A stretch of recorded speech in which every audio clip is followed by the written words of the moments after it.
Hello everyone and welcome back to the Dungeon Learner's Guide. Today we have another Commander's Guild deck tech. This one is Biomancer Mutation. And if you haven't seen this show before, what we're doing is we are randomly selecting a card from scryfall.com, working with a budget of $100 or less, and building a deck around a theme of the chosen card. Now, as you may already know, we do also take suggestions on this channel, so if you have any ideas for cards that you would like to see built around, or any commanders that you would like to see, or just general ideas for decks, feel free to put them in the comments. And so this week, our random card is actually suggested by WindingCircleTemple on Reddit, and that card is Master Biomancer, 2 green-blue for a 2/4 elf wizard. Each other creature you control enters the battlefield with a number of additional +1/+1 counters on it, equal to Master Biomancer's power, and as a mutant in addition to its other types.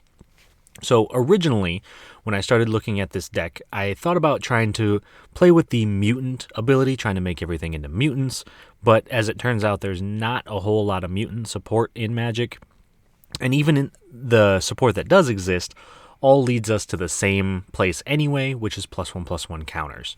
So I decided that for our commander this week, we were going to stick to the Simic colors, and we kind of get a bit of a twofer. So we are going to stick with Experiment Kraj, which is a mutant and cares about +1/+1 counters. So Experiment Kraj is 2 green-green, blue-blue for a legendary creature ooze mutant, 4/6. Experiment Kraj has all activated abilities of each other creature with a +1/+1 counter on it, and it can tap to put a +1/+1 counter on target creature.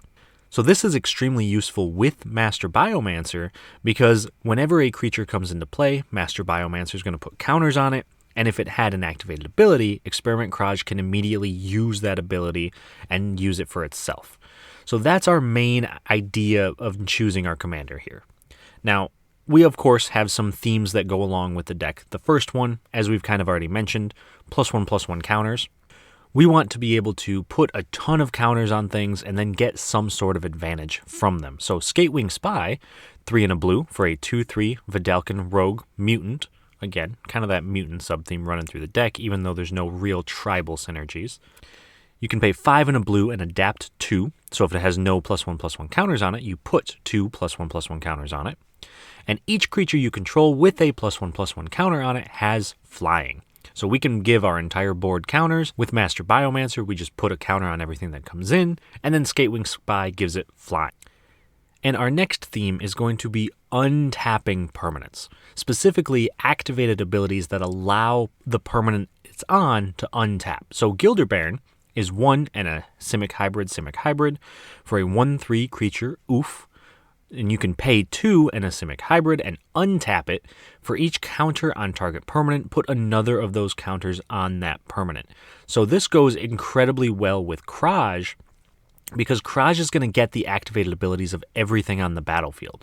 If we have an untap activated ability, we can tap Kraj to put a counter on something, pay 3 mana, untap it, tap it again, and hopefully get that chain going for as much mana as we have, increasing the number of counters on something by a huge amount. And then finally, our last theme for this deck is going to be activated abilities. So Quicksilver Elemental is 3 blue-blue for a 3/4 elemental. You can pay blue, and Quicksilver Elemental gains all activated abilities of target creature until end of turn, so it's kind of an extra Kraj, but it doesn't care about the counters. And we can spend blue mana, as though it were mana of any color, to pay the activation cost of Quicksilver Elemental's abilities. So the nice thing about Quicksilver Elemental and Experiment Kraj is that they gain the abilities of any creature on the board. It doesn't have to be our creature. So if our opponents have some awesome activated abilities, we can just kind of steal them with the Elemental or with Kraj. And then we do have some creatures in the deck that have activated abilities that we would love to have. So Gilderbairn untaps, that's an activated ability. Skatewing Spy has Adapt, that is an activated ability. It's difficult to manipulate with Kraj because we would need the counters to not be there. But everything in the deck that we would like to have, we now have double or even triple of because of the Elemental and because of Kraj. So those are our main themes for the deck. And with our themes out of the way, let's take a quick look at some key cards. These are the cards that we really want to have if we're able to. Our first key card is Biomancer's Familiar. It's a green and a blue for a 2/2 creature mutant. Activated abilities of creatures you control cost 2 less to activate, but this effect can't reduce the amount of mana on ability cost to activate to less than 1 mana. So this makes every activation cheaper. We're able to adapt for cheaper, we're able to untap things for cheaper, we're able to basically do whatever we want for a lot cheaper. And because of this, Biomancer's Familiar is an MVP in this deck. It does everything we want it to do, it makes everything cheaper, and it also has, on top of all of that, the ability to tap, and the next time target creature adapts this turn, it adapts as though it had no +1/+1 counters on it. So we can adapt our creatures even if they already have +1/+1 counters on them, meaning that it's never a dead card in our hand. We're always able to get some use out of it. We have plenty of activated abilities. This thing definitely pulls its weight. And for this deck, absolutely phenomenal. Our next key card, Cytoplast Manipulator, which is 2 blue for a human wizard mutant, 0/0, but it has Graft 2, so it comes into play with 2 +1/+1 counters on it, and whenever another creature comes into play, you may move a +1/+1 counter from this creature onto it. Now, notice that doesn't say creatures we control. We can put those counters on our opponent's creatures, just like with Kraj. And we can pay a blue, tap it, and gain control of target creature with a +1/+1 counter on it for as long as Cytoplast Manipulator remains in play. So all we have to do is put a counter on one of our opponent's creatures, whether that's with Kraj or with the Manipulator, tap the Manipulator, gain control of that thing, and if we have Kraj on the board, we can activate the same ability with Kraj. So we're able to steal at least 1, maybe even 2 things a turn, as long as we have the Manipulator and our commander.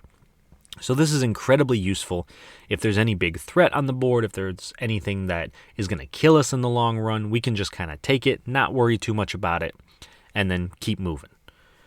And then finally, our last key card for this deck is Forgotten Ancient, 3 and a green for a 0/3 creature elemental. Whenever a player casts a spell, that does include us, you may put a +1/+1 counter on Forgotten Ancient.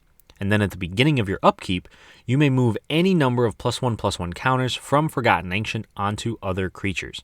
So we can load this thing up with counters during our opponent's turn, and then on our turn, we can move it to anything else that might need it. So again, just like our other creatures we've mentioned so far, Forgotten Ancient says that we can move those counters onto any other creature, not just ours. So we're able to steal the activated abilities of any other creature on the board.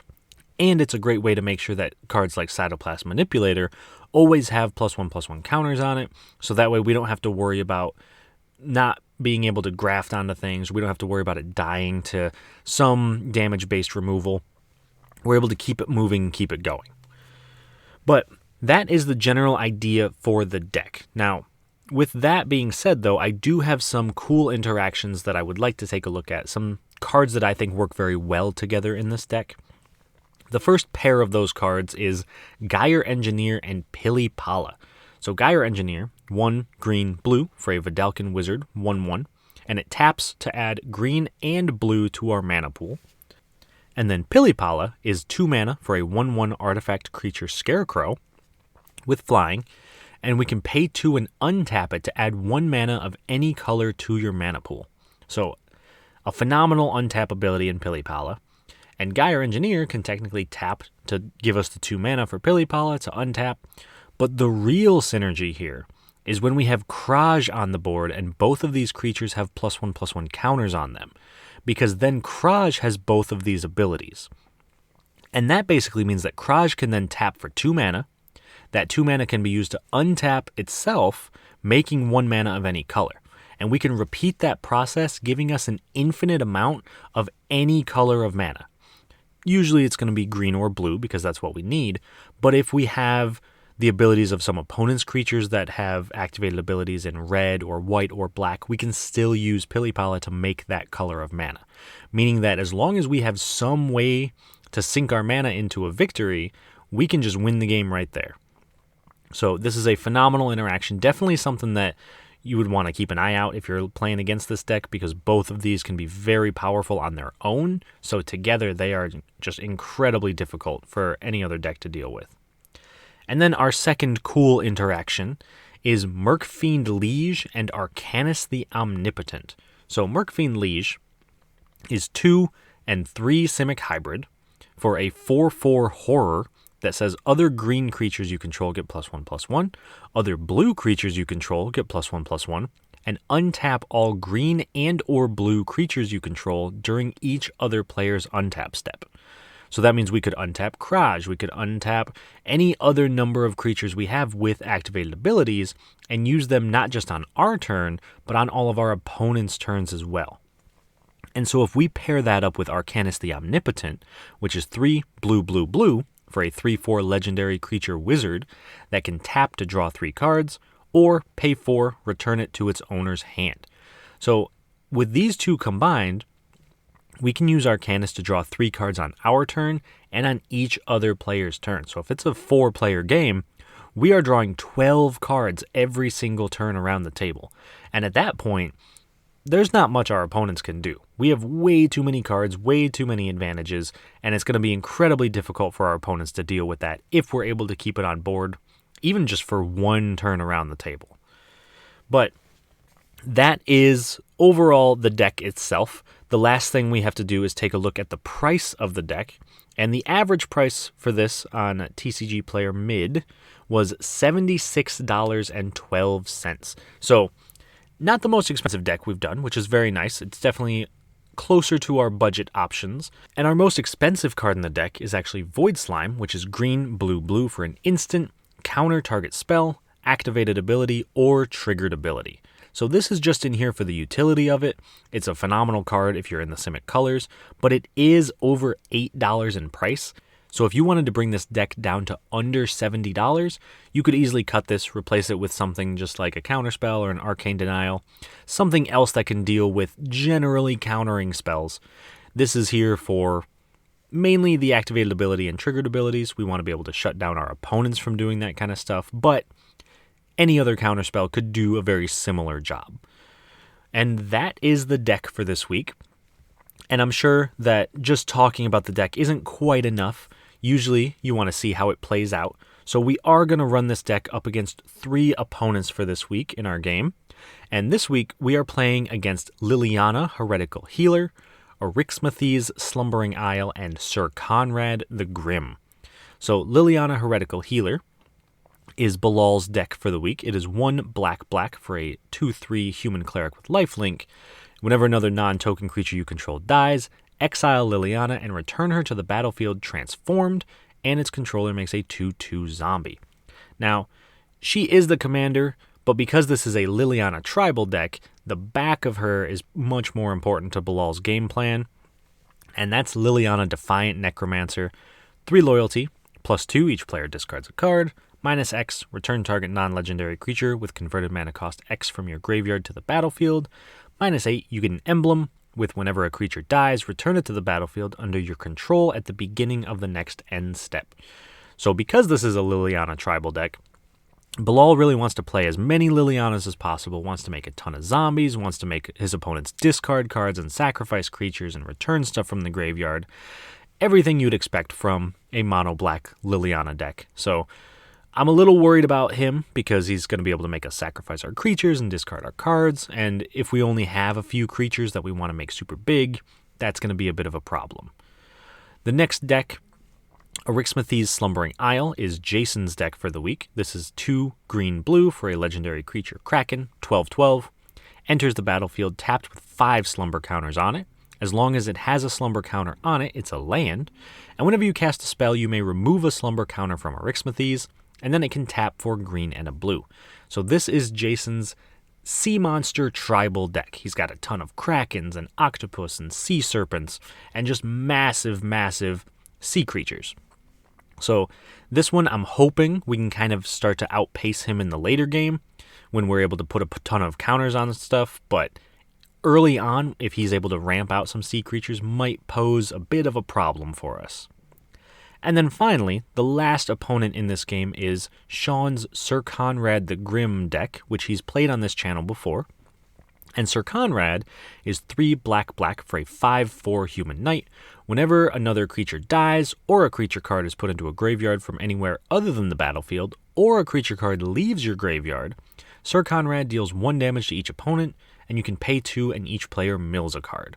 So Sir Conrad is all about sacrificing creatures and recurring creatures out of the graveyard, and he really just wants to make sure that his creatures are leaving the battlefield and going into the graveyard and leaving the graveyard and entering the battlefield and just doing a ton of cycling through that. So I'm hoping we can survive long enough to kind of go over the top of Sir Conrad instead of dying to little aristocrat triggers. But these are our opponents for the week, so I do hope you guys enjoy the game.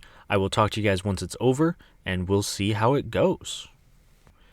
At the start of the game, Bilal goes first, followed by myself, Jason, and Shawn.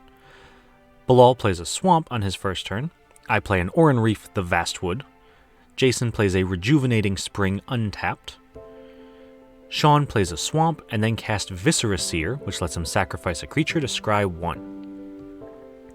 Bilal plays a swamp and casts Heartless Summoning, giving all his creatures -1/-1, but also making them cost 2 mana less. I play an island. Jason plays an island and then casts Farseek, putting Breeding Pool into play tapped. Shawn plays a swamp and then casts Charcoal Diamond before attacking Bilal for 1. On Bilal's turn, he plays a swamp and casts his commander, Liliana Heretical Healer. On my turn, I play a Blighted Woodland and cast Gyre Engineer, which can tap for a green and blue mana. On Jason's turn, he untaps, misses his land drop unfortunately, and passes. Shawn plays a swamp and casts Solemn Simulacrum, putting a swamp into play from his library, and then moves to combat, attacking Jason for 1. Bilal plays a swamp and casts Nirkana Revenant so that his swamps can tap for double mana, but in response, Jason counters it with a Void Slime. Bilal then moves to combat and attacks Jason for 1 with Liliana. On my turn, I play an island, and then I sacrifice the Blighted Woodland to put 2 basic lands into play tapped, and pass. Jason plays an island and casts his commander, Arixmathy's Slumbering Isle. Shawn plays a swamp and casts his commander, Sir Conrad the Grim, which does 1 damage to each opponent whenever a creature goes into a graveyard from anywhere, and he then moves to combat, attacking Jason for 3. Then, in his second main phase, he casts Bone Shards, sacrificing Solemn Simulacrum to destroy Liliana. This has each of Shawn's opponents taking 2 from Sir Conrad. On Bilal's turn, he plays a swamp and casts Jet Medallion, making his black spells cost 1 less, and then casts Erebos, God of the Dead. On my turn, I play an island and then cast Experiment Kraj.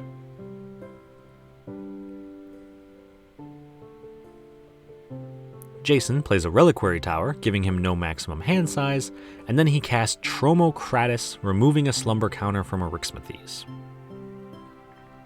Shawn plays a swamp and casts Funeral Rites to draw 2, lose 2 life, and mill 2. He mills a creature, so each of his opponents take 1 from Conrad.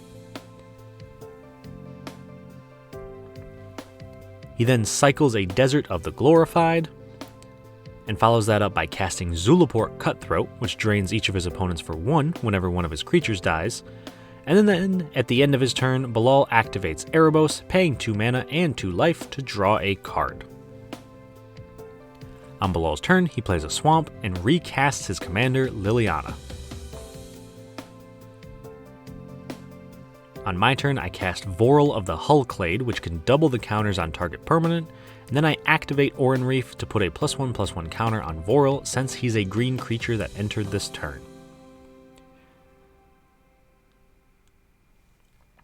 Jason casts a Prime Speaker Zagana, which comes in with 8 +1/+1 counters since Jason's biggest creature has 8 power, and then he draws 9 cards since Zagana's power is now 9. This also removes a counter from Arixmathy's, and he then moves to combat, attacking Shawn for 8.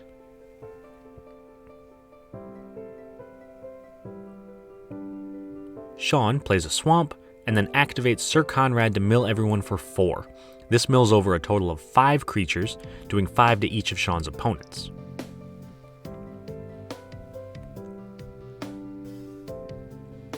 Then, at the end of turn, Bilal casts Succumb to Temptation, drawing 2 cards and losing 2 life. He also activates Erebos, drawing a card and losing 2 more life. Then on his turn, he plays a swamp and casts Cryptghast so that his swamps tap for 2 mana each. He then activates Erebos, drawing a card and losing 2 life.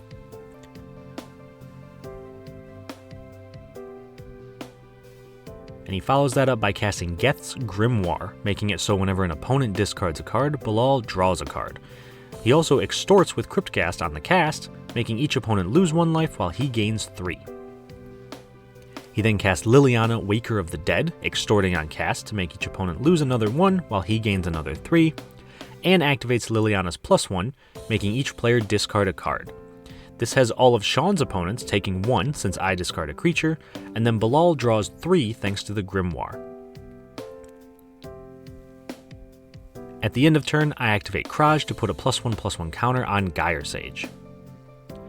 Then on my turn, I cast Pilipala, which can be untapped for 2 mana to create a mana of any color.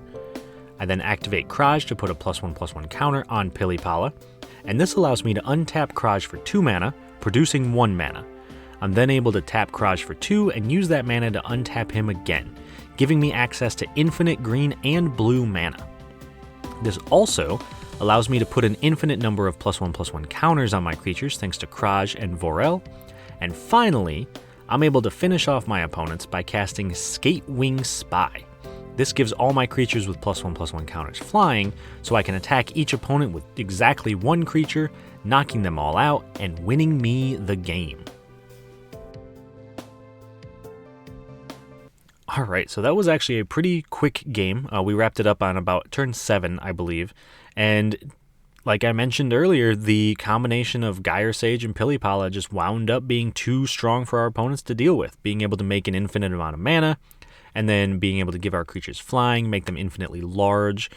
Not something our opponents could deal with. Admittedly, if any of our opponents had any flying blockers, that strategy wouldn't have worked. We wouldn't have been able to kill everyone, and then we would have immediately had a massive target on our back. So I am very lucky that there were no flyers on the board when we pulled that off. But I do think it was kind of neat to see everyone's decks kind of do what they wanted to do. Sir Conrad looked terrifying at a few points there. Liliana definitely put in a lot of work. Being able to make a ton of mana very, very quickly made them very scary. And the Heartless Summonings put in a lot more work than I expected it to, honestly. And then Jason's Sea Monsters didn't get a lot of Sea Monsters out there, but the few that were there were definitely big enough to be a threat on their own.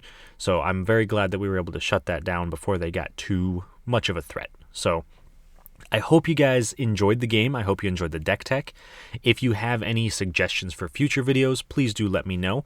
I will say that I have received quite a few suggestions recently, so I am trying to figure out a way to make that all work. We're probably going to choose some at random, and I'll put those into future videos as well, but I will get to them all, I promise. They just might not be as soon as I would like them to be.